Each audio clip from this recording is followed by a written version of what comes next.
Thank you for listening to this PodcastOne production. Now available on Apple Podcasts, PodcastOne, Spotify, and anywhere else you get your podcasts. The following program is a PodcastOne.com production. From Hollywood, California, by way of the Broken Skull Ranch, this is the Steve Austin Show. Give me a hell yeah. Hell yeah. Now, here's Steve Austin. I'm talking to Post Malone. What's going on? God dang.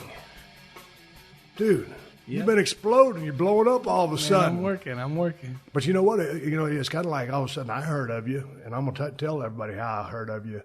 But it wasn't an overnight success. Right. You've been grinding. Yeah, man. I'm 22, so I moved out here when I was like 18, but I've been making music since I was like 12. So it's been, I've been in every type of band you could think of, and then just finally something clicked, Hey, but let's tell a story about how you and I connected real quick, and then we'll jump, because I know you've done a lot of interviews. You've been talking about your past, and I don't want to cover all the stories that everybody already talked about, and probably neither do you.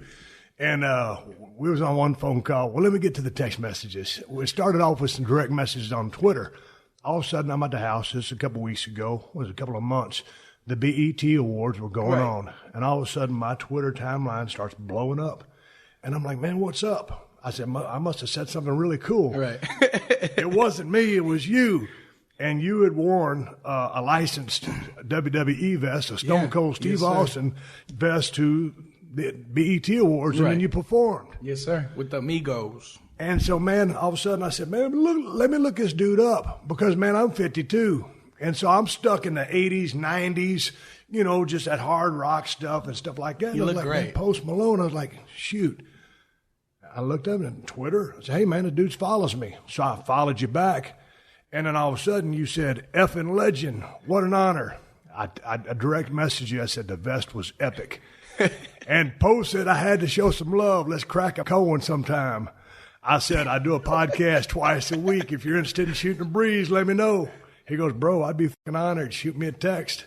It'd be a dream come true. And I said, you live in L.A.? He goes, yes, sir. Did you just text me? I said, yep. And then we was off. Got him. It's good stuff, man. God dang, dude. How did you get acquainted with me coming up in your formative years? You're only 22. I've been done for 14 years. You come up in upstate New York, moved down to Grand Prairie, Dallas, Fort Worth area. When did you start watching wrestling? I don't know. I've been watching wrestling for a long time. I mean, I think it was more whenever I moved to Dallas. And because I moved to Dallas when I was 9. So it's like, I guess just growing up and watching, so you stopped, what year did you stop? Man, by 2003, and that wasn't even full time. I guess kind of just doing some stuff. Because I'm 95. So, I mean, mostly just you made such a culture for just sticking it to them, and we love it. And I love beer. So, we just clicked on that level and just watching highlights and all that good stuff, man. You're just a legend, man. Hey, man, here's the thing. I got my own beer. It's Broken Skull IPA. Post Malone drinks Bud Light. He brought, 2 18-packs or 12 packs? Yeah, but what is it? About 36 beers that's over here. Approximately 36. Post rolled in. He had all that beer. I said, man, I'm on a diet, but I'm going to have one with you just because I can't get two guys like us together. Brother. Manager Ben is here with us. Cheers to you, man. Yes, Congratulations sir. on all your success and all your hard work. I want to talk about that, but here's a swig of beer. That ain't a bad beer. That's a good beer. That ain't a bad beer. It's a good beer. It ain't a bad beer. God dang. Hey, where you want to start? I want to ask you about all your musical influences because, God dang, man, you start off in New York, get down there in Texas. Right. I know for a while you was big into country music, and you're still into everything. Yeah, we love it. What defined or created your sound? Growing up, my dad was super into he was a metalhead. He got me on Metallica and Megadeth, and not only that, but Ice-T, NWA, Biggie, all that stuff. And then my mom was more of the countryside because she would always have Tim McGraw on and Toby Keith. Toby Keith's a legend, and just all that good stuff. And I guess whenever I moved to Texas, I kind of really got into Hank Sr. and George Jones and just all, the older stuff and Johnny and stuff. So, I guess when I make my music, it all comes together in a weird way. Dude, how does somebody your age get hit? How does somebody your age get hooked on Hank Sr.? Because a lot of people don't get that sound no Right. more. No, you Because the way can't. It's evolved, and it's kind of evolved a little too much, too Right. far. And 'Cause- I agree with you, and I say that like pop country sucks. right. I hate the new country. Right. I think 2000 to 2005 is the furthest that I'll go. Like, I don't have no problem with like the newer Tim McGraw or like, you know, something like, but these artists now, it's not even country anymore. It's pop music. A while back, I was watching an interview you did. I forget which radio station it was, but Peter Rosenberg was there as Yeah. well. And I know Peter. He's a good and guy. Of course, you know, he knows the Yeah, shit. he's a big wrestling fan. So, yeah. anyway, but he's a big music guy. Yeah, he's especially hip hop. He's very smart. And you were saying, all of a sudden you said Tim McGraw was one of your favorites. And he said, what's your favorite Tim McGraw song? And I said, I know he's going to say Indian Outlaw. Sure enough, that's what you said. You remember that? Yeah. That's You were good drinking stuff. beer, so I didn't know if you remember what or was not. it? It was with Ebro. Yeah. Yeah. It's good stuff. Good stuff. But I knew out of all the Tim McGraw songs, I said, he's got to say that. And you did. It's a great song. I It think is. But I just went by the beat. yeah, very, very into Angry all the time right now too. You are or he is? No, I am. You are? Yeah. Why? The song is just super good. I don't even know. It just makes me, like, I'll get hammered and have like 40 beers and I'll just cry and hold my beer up to the sky and sing that song all the time. I can't relate to any of the lyrics, but I can relate to the pain. But it's a great song. Hey, man, when you rolled up on my sidewalk over here, you're a bigger drink of water than I expected you to be. Yeah, Did man. you ever get into any athletics or anything? Football. 18, What position? 8th grade, left tackle. A big boy. Back then, everybody thought I was going to be. What'd you weigh coming out of high school?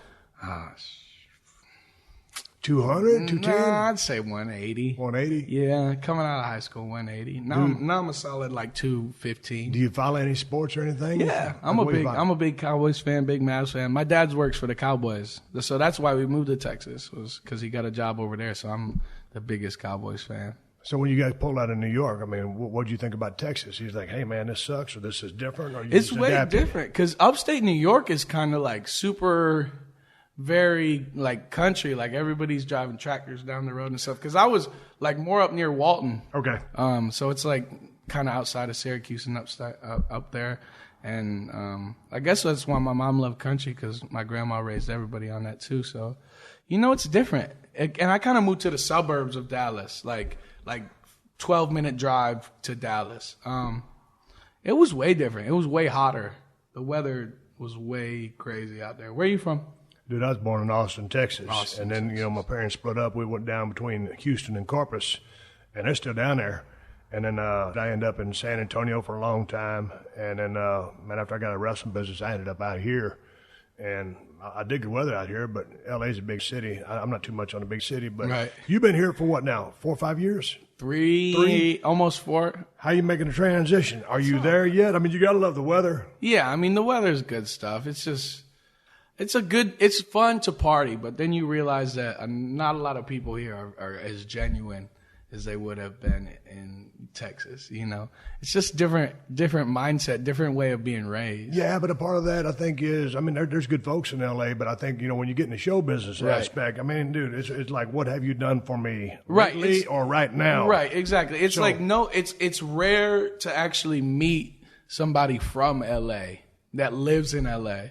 So whenever you meet somebody like, whoa, I'm from LA, that's crazy.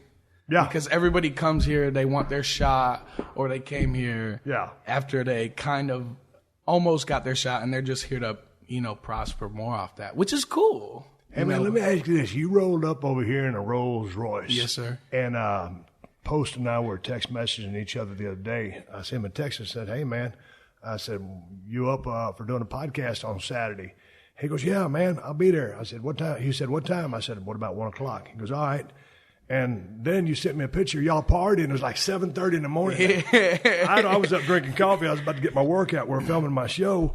And I was like, man, this guy out partying so much. He don't even remember talking to me. So I'm at my house a while ago, and all of a sudden I get a text, OMW. Right. And I'm thinking, man, I did OMR on my vest at WrestleMania 19, Right. whatever it was, with The Rock. And I said, that was my one more round. And I think it means on my way. Right. And I think he's on his way. But since I hadn't heard He it, actually came. I didn't, man, I wasn't even prepped. I wouldn't miss it for the world. That guy, the guy from the picture was the one that gave me the vest. because he had the vest. I don't want to sound blasphemous, but he had the vest on his, like he just bought it off online. Yeah. He had it. It came in like a square glass jewel case, and I was like, "Hey man, how much you want for the vest? Let me buy this vest right now because Stone Cold's my favorite." And he's like, "I don't know, man." I said, "I'll give you $2,000 right now." So he gave me the vest. I cut it out. I wore it, and I felt the power channel through me. And I said, "You know what? I have to wear this on national TV because I feel this power." I felt like I could have stunned anybody at the BET Awards. What was the reaction? Because it blew up. I couldn't believe it. I mean, everybody liked it. Yeah. I mean, I don't think you have any haters. I don't know. But I remember this back in the day when I was still running real hot. Back in the day, if I went to like MTV Awards or this, that, or whatever, you know, I would wear, you know, my vest that I wore to the ring. I'd wear a pair of jeans, and dude, I wasn't dressing up in no, you know, regular button-up shirt or polo, nothing like. I wore my vest with nothing on underneath it, and had a gold chain on, because I was living the gimmick. So, wasn't nobody going to change me because I was going to an award show, and I think. Because I was so in the moment, dude, I lived, ate, slept, and breathed the wrestling business. So when I went to an award show, the couple that I went to, I was wearing my right. So when I saw you busted out, I said, man, that's pretty cool. That's a ballsy move for somebody to make. Right. I had to rock it out, man. Is that vest like real? Oh, yeah, man, I got a couple next door. I'll show you. They're all made out of black leather, and the silver on there was melted glue. And the seamstress, her name is Terry Anderson. She still works for WWE. Who designed all that stuff? Man, I would just say, hey, put Austin here and do 316 here. And I always stuck with three letters, whether it's DTA, BMF, SOB, or whatever. I would tell her where to put it. She would make them. But she's the one that came up with that skull design. I mean, she's awesome at what she does. There it is right there. This, yeah, right here. Got the Texas flag. Skull. Texas flag right on his arm. This is the Steve Austin Show.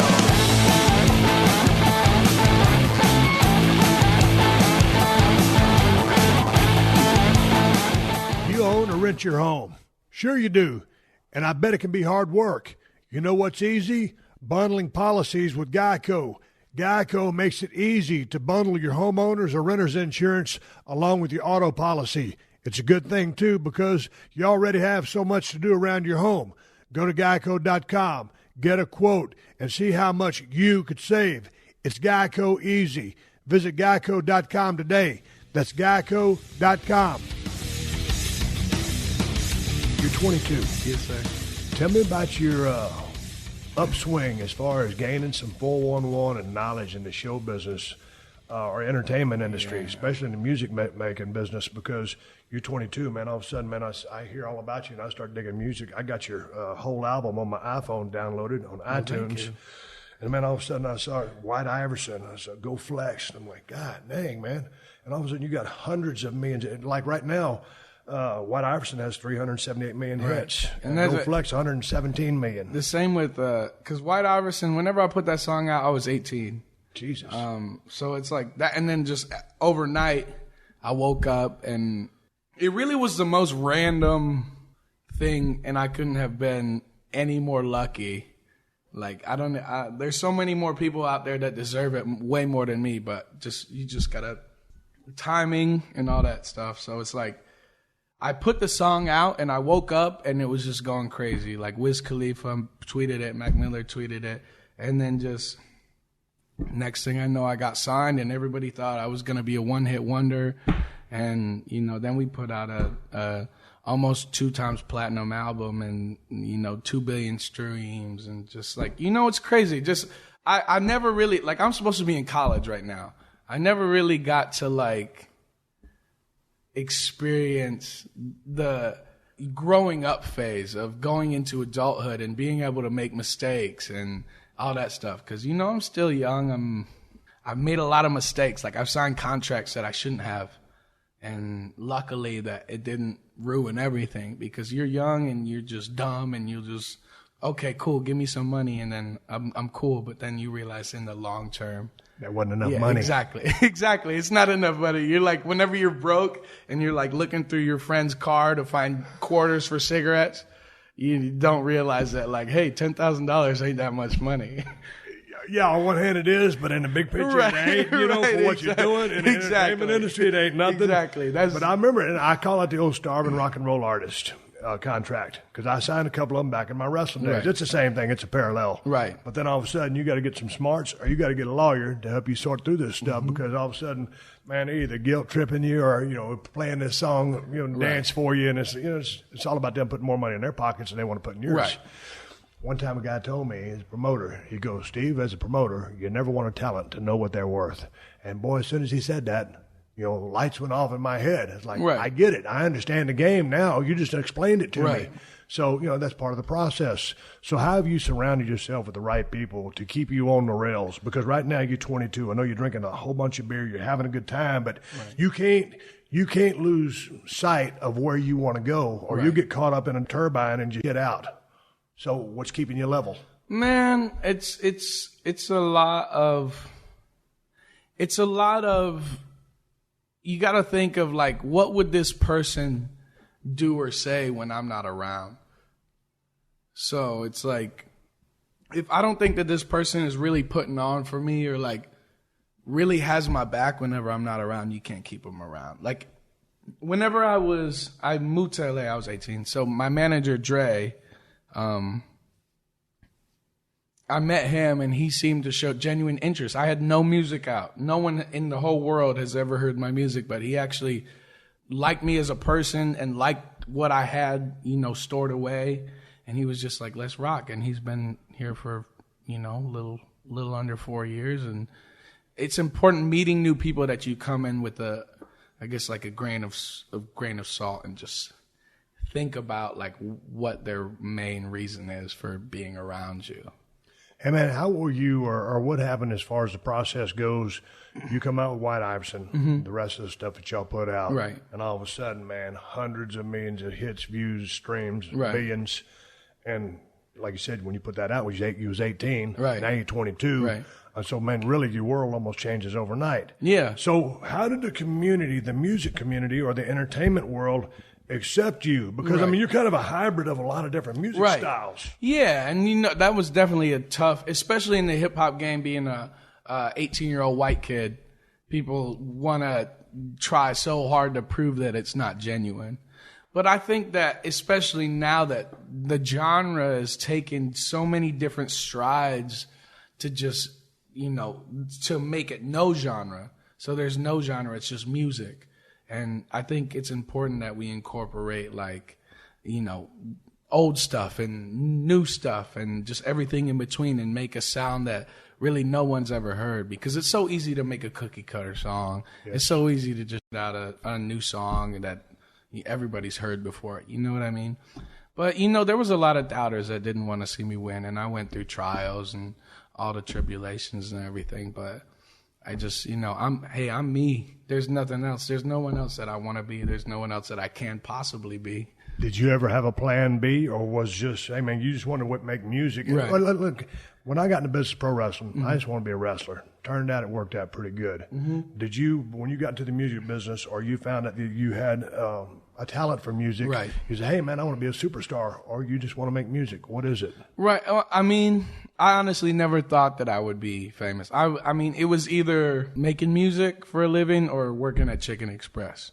You know Chicken Express? Yeah. That's where I used to work. So my friend Jason moved out to LA, right? Because he made YouTube videos. So I moved out with him, and I didn't tell my parents until 2 weeks before I was moving. So I was like, hey, I'm going to LA. I'm dropping out of college. I went to school for like 2 months. It wasn't for me. So I said, hopefully it works out. And I would lie to them and say, yo, I'm working on this new project. Like, oh, it's going so good. And then I just got lucky, man. What college were you going to? TCC. Tarrant County Community College. Holy smokes. I was right down the road from you. I was in Denton at North Texas State University. Yeah. So what were you going to study? Nothing. I had no clue. I had no major. I had nothing. I'm just guessing that you didn't do an ounce of homework. No, I had nothing. I realized school wasn't for me. I literally failed everything. But. When did you start partying or drinking beer and like in the lifestyle you're in right now? I know you're in the rock and roll lifestyle now. Right. Are you hip hop, whatever you want to call it. Right. Call it rock and roll. It's the same stuff nowadays. Yeah. Rock and roll is okay. hip hop. We're on the same page. I mean, I went to my friend Drew Cohen's house sophomore year, and that's when I had my first. We started with Pete Ciroc. I said that was too wussy, so I needed. But we used to drink Natty Ice. Right. Natural ice. That's the good stuff. Been there, done it? Yeah, that's the good stuff. You can get a 30 rack for like $10. That's where they had it in Boston. Ben says $10. Yeah, it was good stuff, man. Playing beer pong, doing beer bongs, and it's getting weird. But, it all carried over because that's who I am. It's not going to change. I'm going to be drinking beer till I'm 80. I'll stop at 80. Do you drink the hard stuff? Like I have my beer. It's IPA. That's my flavor of choice. But I also I like bourbon. So I'm kind of in a bourbon phase where once a week or twice a week, whatever it is. Like I told you, I'm in the process of getting in shape, so I got to watch what I'm doing. But I like to sip on whiskey and stuff like that. Do you mess with the hard stuff, or are you just a beer guy? I like vodka, but I can't drink vodka straight. There was a time where I could drink vodka straight, but I don't know what happened to me. I became a wussy over time. But now I can. I like a nice screwdriver. And someone told me a story about you. I don't remember who. I guess I'll tell you. I don't remember who it was, but it was like an early flight. He got on the airplane. He sat down in first class, and he turns to either his right or left, and he sees you with a hat and some sunglasses on. And the lady comes by asking for some drinks, and you say, "I'll have a double screwdriver, no orange juice." And from then on, I just say that to everybody else. Just a frog's hair orange juice. I cannot stand. Normally they only give you one drink before you take off. Right. And sometimes I'll make sure it's a double. Right. But dude, I want to go ahead and get a little bit of relax going on before that pilot hits the damn throttle. So that was probably a true story. Yeah. Double screwdriver, no OJ. We love it. It's good Hey man, stuff. in the song Go Flex. Yeah. You say, man, I'm stone cold with the flex. Now was that in reference to me or just a stone cold reference? Stone cold, big man, tough guy. Got him. What possessed you to write that song? Because it's an interesting set of lyrics. Right. And getting into that, where did that come from? Getting picked on, or just what? Going out of your mind?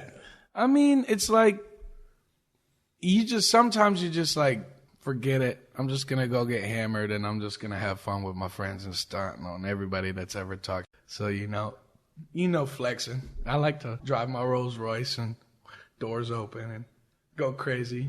Let the girls get in, see the stars. So it's just about that. And I said, who's the strongest man in the world? I said Stone Cold. So that's why I had to shout you out. Okay. First off, I ain't the strongest man in the world. I'm not going to say You're the strongest man in the room right now. Hey, boy, I'll take that one.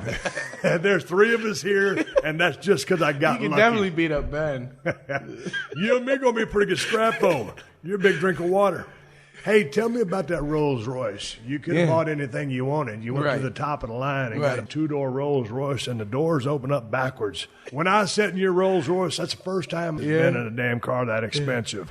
What did you go through? Did you go through the Bentley or just said, no, I'm going to the Mac Daddy. I want a two-door Rolls Royce, and that's what I'm driving? Originally, I didn't know what I wanted because I knew if I was going to get money, I knew that I wanted something. I'm not too into the fast cars. I like more of a ride where you can fit the friends in and go, turn up for a ride on the town. But it was either the Bentley Mulsanne, which is like the 4-door, or a Rolls Royce Phantom. And then I said, you know what? A Phantom, you need someone driving you. And I didn't always have Ben here to, put on the chauffeur's cap and take me everywhere, but. So I said, I need something that I can drive myself and still feel cool. So I just got the Wraith, and it works perfectly. It's fast, V12. It's good stuff, man. What do people do when they see that car? Because that's the first time I've seen that particular model, and it's in my driveway. I'll let you have it. I'll trade you for the Bronco. Man, I tell you what, you might have to rustle up a little bit of cash. That's a bad one. Boy, I tell you what, if you want to go Bronco for Rolls Royce, that's a trade I'll make, mister. Let's ride. Let's go. Yeah. Hey, you're always talking about getting weird. You can put that thing in 4-wheel low and get as weird as you want on the 405. We love it. Hey, what was I going to ask you about? Man, I'm all over the place. This is a podcast that I would have no idea was going to happen. Post sent that text message this morning. He's on his way, and I'm like, I called him. I said, dude, I ain't done no homework. He goes, we can do it on another day. I'm like, no, man. I mean, I could use a podcast now, but you're going to have to carry me for an hour. Right. So we decided to go ahead and hook it up. When y'all filmed White Iverson, is that a Rolls or is that a Bentley? Yeah, that's a Rolls. Okay, y'all were doing white Rolls and y'all were doing donuts. Where was that? Is it Joshua Tree or Palm Desert? Somewhere out over yonder. Somewhere in the... It's in a desert, It's though. it's like an hour out of town. How long did it take to shoot that damn thing? It's an amazing video, and it's a great song. But y'all, my bottom line is y'all beating the shit out of a Rolls Royce. Right. So do you go lease a $500,000 car and say, hey, man, I'm on the DL. We're going to beat the shit out of this thing, but we'll wash it before we bring it back. Exactly. How does that work out? We drove out like an hour out of town. It was my friend Drama from Young and Reckless and from Robin Big and all that stuff.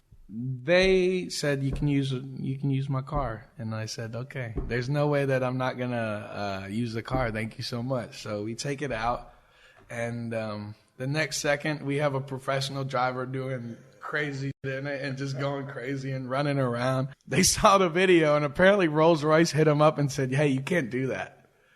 Which I don't understand, because if it's your car, you should be able to do whatever you want with it. But that's just the story that they told me. Right. But, I love Drama for letting me take it. And they said they was washing it down, and they found a bunch of weird up underneath it, like a Barbie doll and, like, panties and all that stuff underneath it whenever they washed it afterwards. But it wasn't me. I don't play with Barbie dolls, and I don't wear panties, so that's a good thing to hear. When you said you wanted to get weird, homie, don't play that shit. Right, exactly. We get really weird, yes, sir. Hey, on a creative process, on a video like that, right. It's shot epically, you're doing your thing, and then you got to do, you're singing. Right. There's a drive, and you're putting all that together. Who comes up with the concept for that? Sometimes it's me. I've become recently with the videos that aren't out. I've had way more of a hands-on creative process because I'm kind of sick of just like, rap videos being the standard performance shot to where it's just you in front of a camera with a car and you're just rapping. I mean, it works. It works, but it's not going to be something that really like represents me.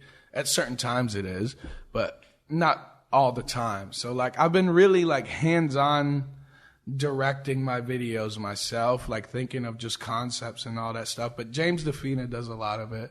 He's got the camera that they shot The Hobbit on, the red or whatever. Yeah. It's good stuff. It makes everything look good. You could literally fart on camera and make it look like a very epic movie. Right. But, it's just good stuff. It's just, it's collaboration between me and whoever is shooting the video and whoever is creative directing the video.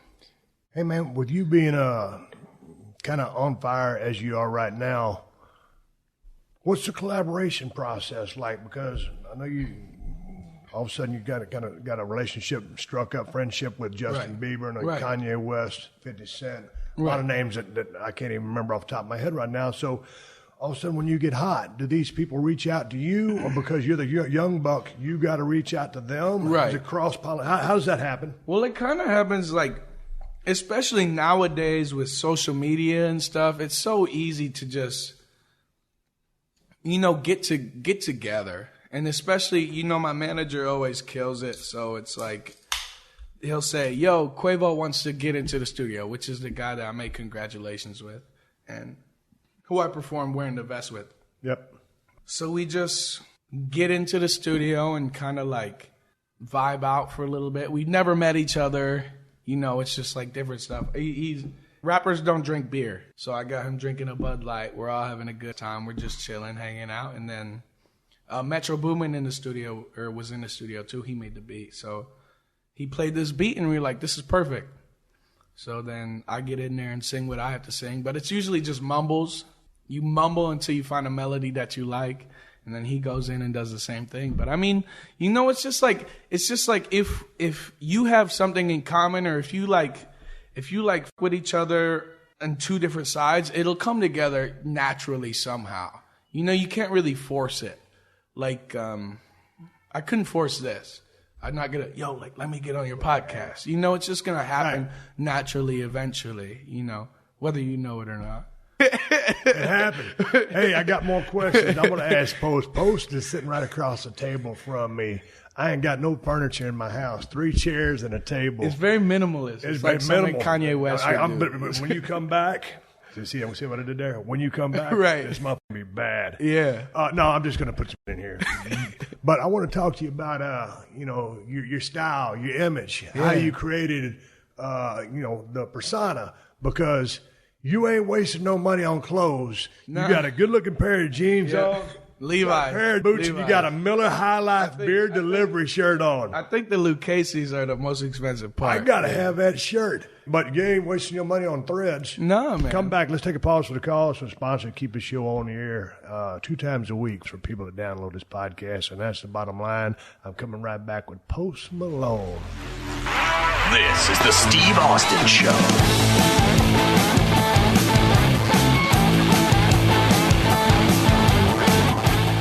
Support for this podcast comes from Pluto TV. Need an escape? Drop into Pluto TV for a world of free TV.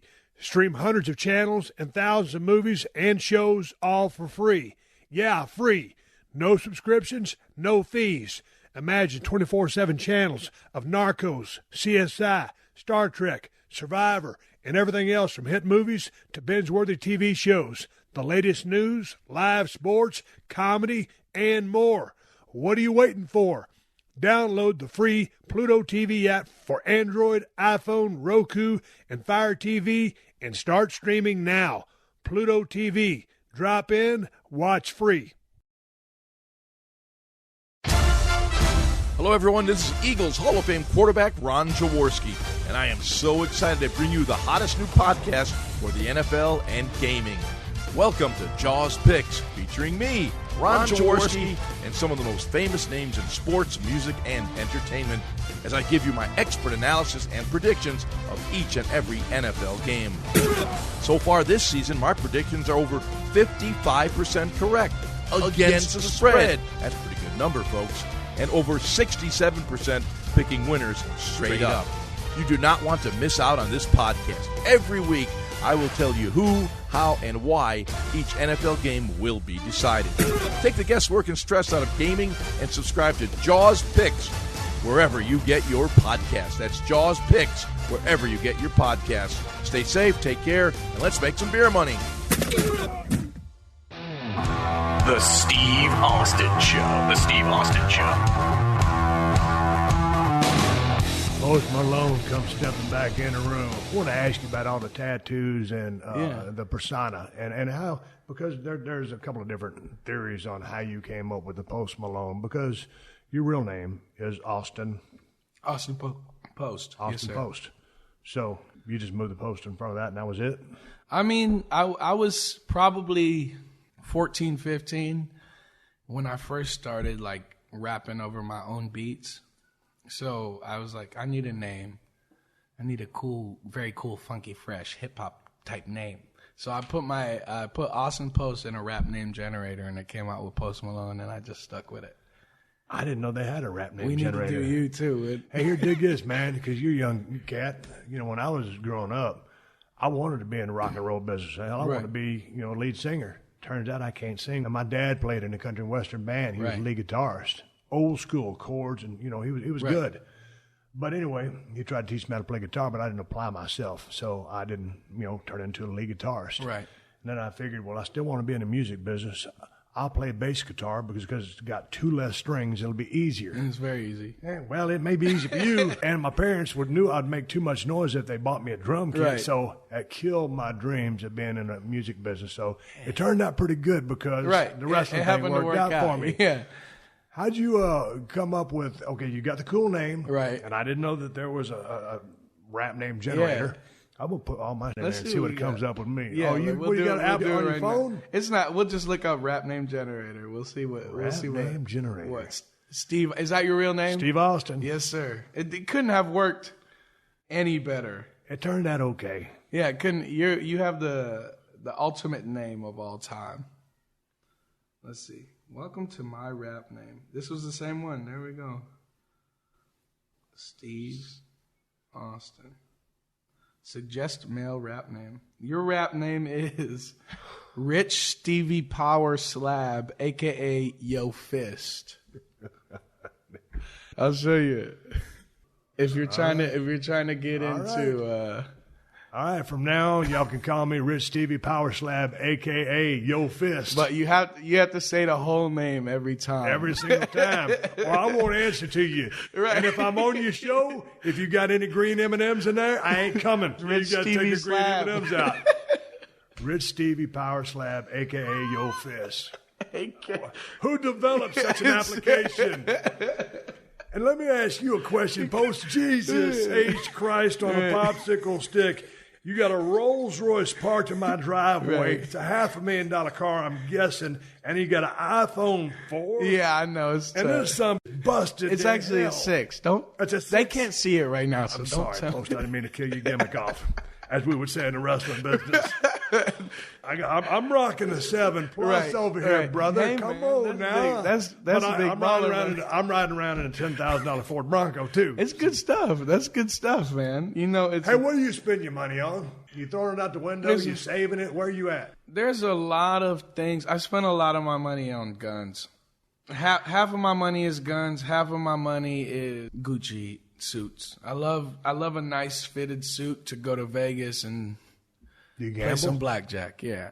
Come on. Blackjack was my game too. It's But the here's the game of thing: choice. just back in the day, Right. man, I just I never split a pair, Right. and I just played straight. I didn't give it if I won or lost. I just had $100 limit for the whole night, dude. This is how tight I am. Right. I'd tell the waitress, bring me another drink, and I always tipped Yeah. her well and just kept them coming. Right. And I would entertain myself. So do you throw down big chunks of change? Yeah, man. Last time I went to Vegas, I think I lost like $12,000. Oh, see, I'd crush. Oh no, it sucked. So I'm the worst And then loser in the world. I had so I was doing a show in Vegas later that night. So I went to I landed in Vegas around like 8 a.m. The show was like at 8 p.m. So as soon as I landed, I sat down in the blackjack table. I had all cash, big wad of rapper cash, big wad of rapper money, $12,000. Put it right into my Gucci vest and put my jacket over it. I sat down. I put it there. I went to the high rollers, and I thought I was doing good, and then I lost it all. But see, there's times it depends. It depends on how the Earth is rotating and what the planets are saying up there. Because one time I put down like $800, went up $12,000, and then I just lost it all anyways. So you just got to know when to quit, but it's hard. Let me ask you this question. A young buck like you Right. shows up dressed in a Gucci, you got 15 large or whatever it is in your vest, and you start throwing down big amounts of money. I know some people look at you, they ain't never heard of anything. You get a lot of attention. Yeah. And that's good. You know, it's kind of the fun of it. You never go to Vegas planning to win big. You just want to have like the Vegas experience with your boys. Like, just keep on bringing the Bud Lights. Bring me 2 Bud Lights and a screwdriver, and just get hammered and play blackjack. I think blackjack's fun. I do too. I loved it. But again, I'm a cheapskate. Do you feel like you got to maintain any kind of image being in the business that you're in? I tell you what, I used to feel like, being 18, 19, I used to feel like if I do something that's against the norm or, out of the way, that I would be judged for it. But at this point, man, I just don't really care. And people are going to, appreciate the music more than anything. So if I do something different, then they'll appreciate that. And maybe then they'll adapt it themselves, and then you'll start a trend that way. It's all just like give and take. So if they see me do something, maybe then they'll do it. Like I just had bangs. Like I cut my bangs like real nice. And they put me in GQ. It was very, very Do you think fashion. Post that if I cut my bangs, they would put me in GQ? Yeah, that's it. I think you should just have the shaved head and then just some bangs coming out the front. I think that would be the new look. Dude, people ask me all the time on Twitter, what happened to your eyebrows? Look at them. They're just barely there. You can barely see them, can't you? They're there. They're barely there. I'm bald. You said this is meticulous plucking. Plucking. I ain't plucking nothing. I'm plucking chicken, but I ain't plucking hairs off my eyebrows. This I is ain't got meticulous. none. I'm I rocking work the best for I can these. rock. Do you seek out attention when you're not performing? Because it seems like you would gather enough attention because you're in such demand now. But do you need to be noticed? Is it an ego thing for you? Like, hey, man, all of a sudden I'm not being recognized enough. Right. Where are you on that? It depends. What I really like to do is feel cool to older people. So, like, say if, like, I have an older waiter or waitress or whatever, I would tip them highly because I don't want them to think that all young, edgy people are assholes. Because I'm not an asshole. I love people, and I just want to show them that we can be cool too. You know what I mean? But I mean, other than that, really, no, I don't care. I like nice stuff. I like cars and I like stuff, but it doesn't really matter to me. Sometimes it does. When you're not making music, well, let's talk about making music. Like when you created this album, do you just wake up with this inspiration and think, hey, man, this would be a song, and you just start writing some stuff down on paper? How does that happen? I mean, it's really just a lot of Bud Light. So I make a beat. Like, I make a lot of my beats now. And, you know, that's the way it started. But then I got into a phase where I was like, these people make such better beats than I do. But now I make cool beats, too. So explain to me about making a beat. I use a program called FL Studio.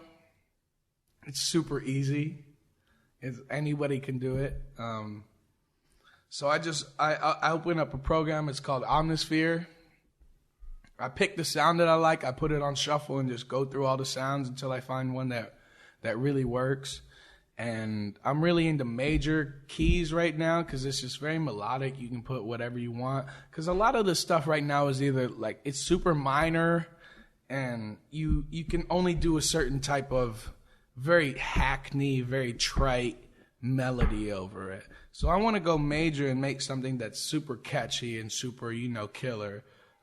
So I just open that up.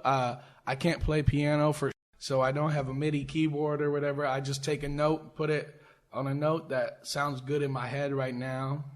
I match the beat to my heartbeat and just go off of that and just see what sounds good, trial and error, making it sound good. Damn. And then drums. Shout out to Metro Boomin. I have Metro Boomin drums.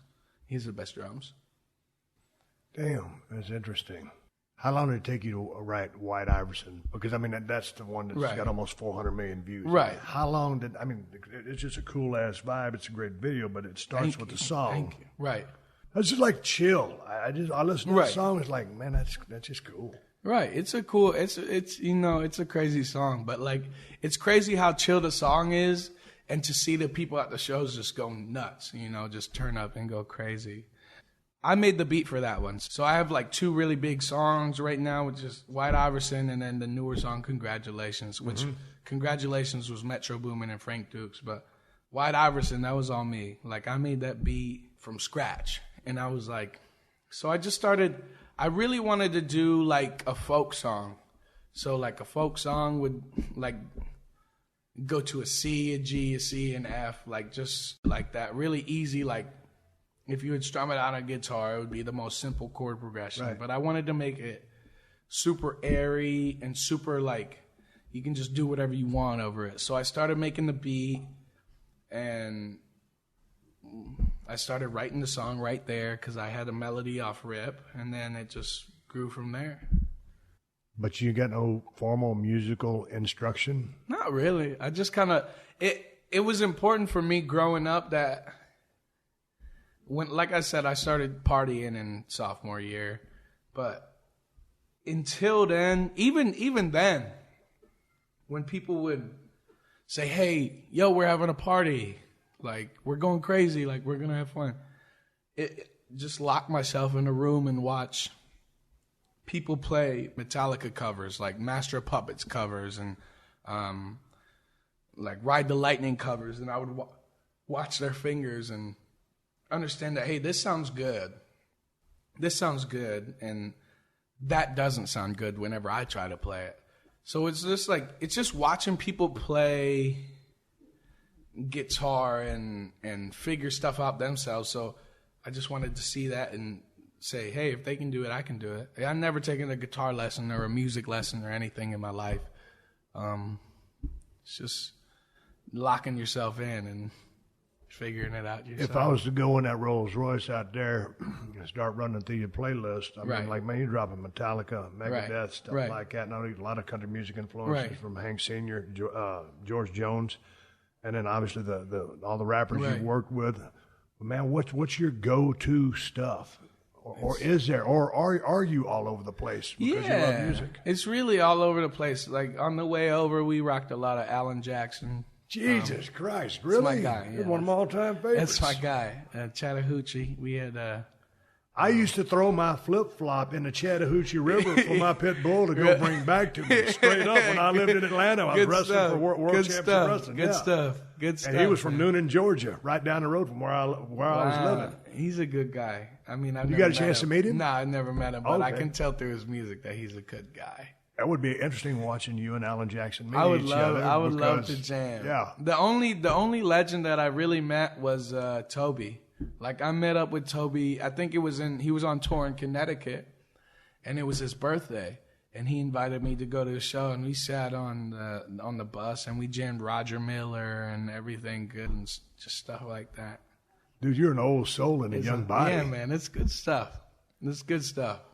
Hey, we were taking a break a while ago when you were smoking that cigarette, and you asked me about if I still had a place in Texas. I said, no, man, I just sold that place. I said, I'm looking at Nevada. You said you are too. Yeah. So what is attractive in Nevada to you? I guess I'm planning on moving to Elko. You know, up north. I know exactly what you're talking about. Very rural, very like what's it, Spring Creek? Over near that area. I was looking at, there's a lot of stuff, and I don't want to say that I'm a doomsday prepper, but I just want to know that whenever this hits the fan, I have a place where I can go and still be safe. So I was looking up at Elko, and it showed that there was no like nuclear winds and nothing weird if anything hit on the West Coast or in the South. So it just seemed like the perfect place to me. So I looked at a place up there and working on the paperwork right now, and we got a nice little joint up there.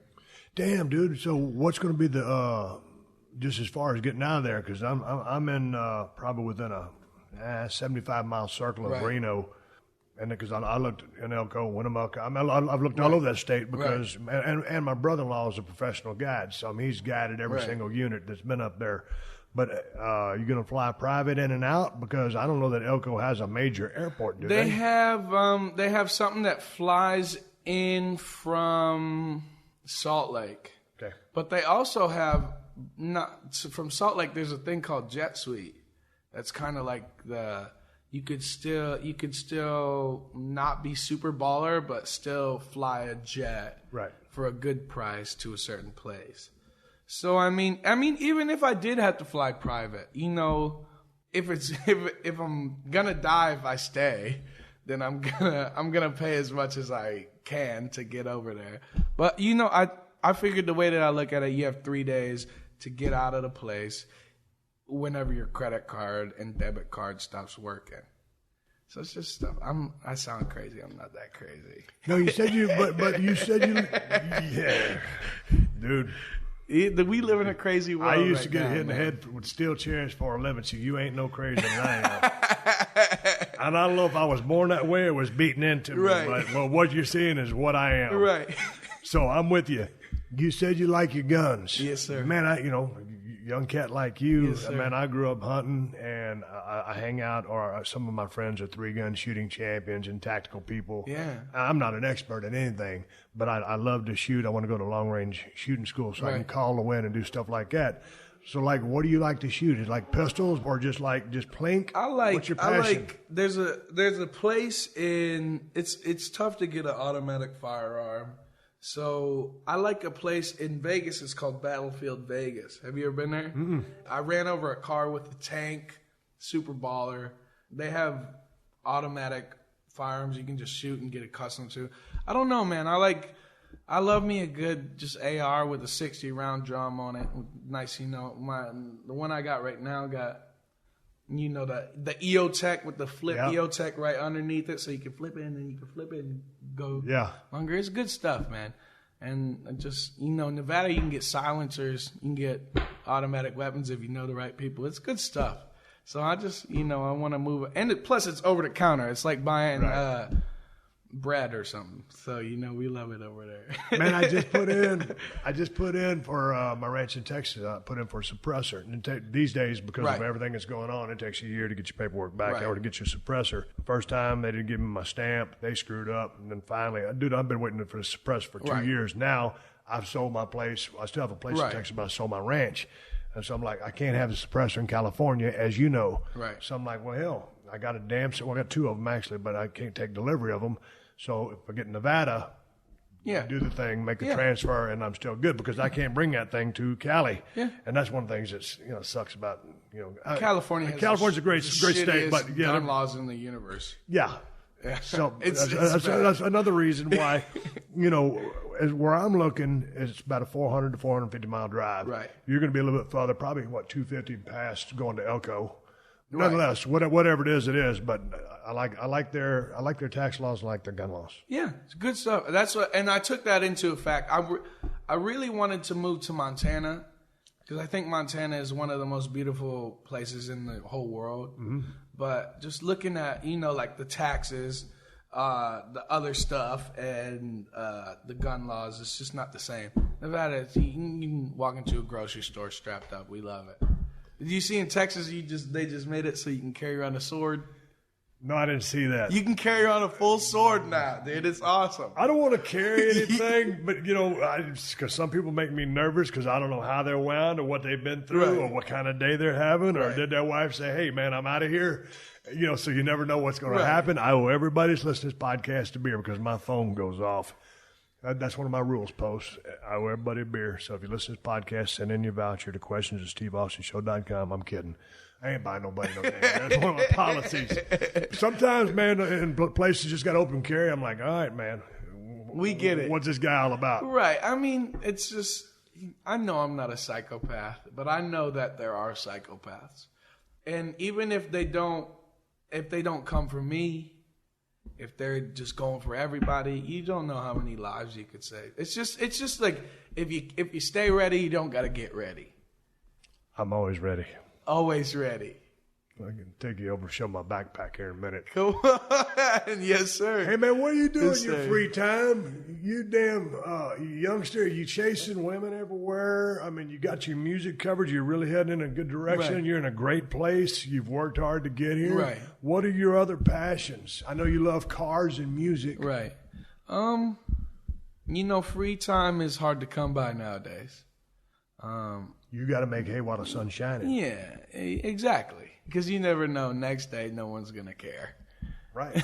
Next day, no one's going to care. So just do what you can now. I'm working on the second album. Music, I love to make music. I love to write songs on guitar that will never come out. It'll just be me and my guitar and my phone notes. And I love to play Xbox. I love to play me a good Call of Duty sesh. Love to watch movies. I sound like the most boring. I love to drink. I love to get hammered. I love a good game of beer pong. I just love to kick it. You know, I'm a man of simple pleasures. That's cool. That's cool. How far down the road do you look at 22 years of age as I speak to you? Right. Like you thinking, hey man, by 30 I want to have done this, or maybe ultimately I want to be involved in all this other. Or do you look at far down the road? I never did. I went day by day. What's your plan? I mean, it's hard to say by 30, I want this. You know, I mean, it's more like I want this right now. I'm going to get this right now. And if I get it, I can focus on the next goal because I've earned it. You know, so as long as everything is growing and, you know, just getting bigger and getting more solidified and, more fans and more songs. And I don't know. I want to be able to have the security to do whatever I want to do. And that's what life is about. if you want to go and if you want to go to Vegas and spend $12,000, you should be able to do it. That's all I care about. Is I just want to be able to. I don't want anything stopping me from doing what I want to do in life. And I think that's what, growth is, and that's really what security is and what life is about. Actually, you should be able to. If I wanted to go to the Great Wall of China tomorrow, I can, and that's important because I don't want to. It'd be cool, but right. Eventually, maybe I will. But it's like life is about being able to do what you want to do, and that's really all that's important to me. It's just being able to do what I want to do. Hey, man, you're 22. I keep talking about how old you are, and I don't mean to just keep pointing that out, but just from your entrance into the music business, and now it being 2017, just from me going back to the old school days, just like I was reading about Fleetwood Mac when they came out with the Rumors album, so like 15 or 17 million copies. Right. It was one of the biggest selling albums back in the day of all time.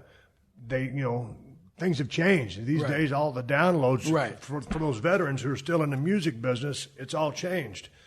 It's all downloads. Right. So how has that affected you? It's a lot different.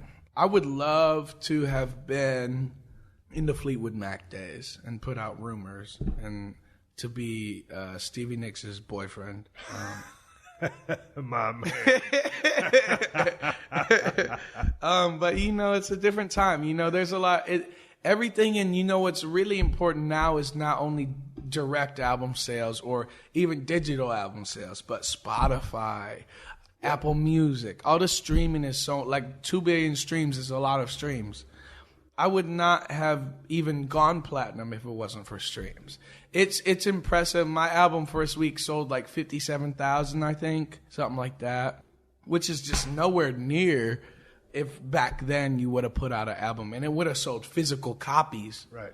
Like physical copies, 1 million physical copies in the first week. It's just different. It's just music is so accessible now, and I'm really happy that like the RIAA and all the awards have realized that and changed it over to something that is relevant and actually makes sense for nowadays. Because there used to be a time where people would never buy an album. They would just go to Pirate Bay and download it. You can have all the music you want for free with no one's ever going to catch you. I've done it. I used to have like 10,000 songs that I didn't pay a cent for. Yeah. But I think it's super dope that now these streaming services are out there so you don't have to steal the music. And I don't care. If you want to steal my music, I really don't care. But if you want to go to Spotify or Apple Music, it's there. And it's way more convenient than getting on your computer, dragging it all the way to your iPhone and listening to it there instead of just pulling up an iPhone app and listen to it. We love it. This has been a Podcast One production. Download new episodes of The Steve Austin Show every Tuesday at PodcastOne.com. That's PodcastOne.com.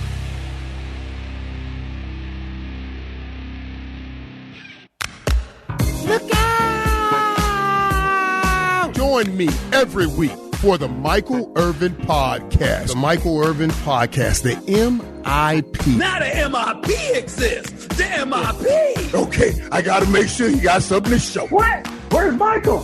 He's holding out. What do you mean he's holding out? Fine. Hey, it's the Playmaker. I ain't available right now. I said the Playmaker's not available for you. I will give you my Playmaker of the Week. Take the spotlight sometimes off of all these quarterbacks and put the spotlight on some of those guys that make the quarterbacks. T-I-R-E-D, put it together. T-I-R-E-D. I get tired. That's the love. That's the Michael Irvin I love right there, What's man. That? Yeah. Download new episodes of the MIP, the Michael Irvin Podcast, every Thursday on Apple Podcasts, Podcast One, and Spotify. That's the Michael Irvin Podcast. I am the Playmaker, Michael Irvin.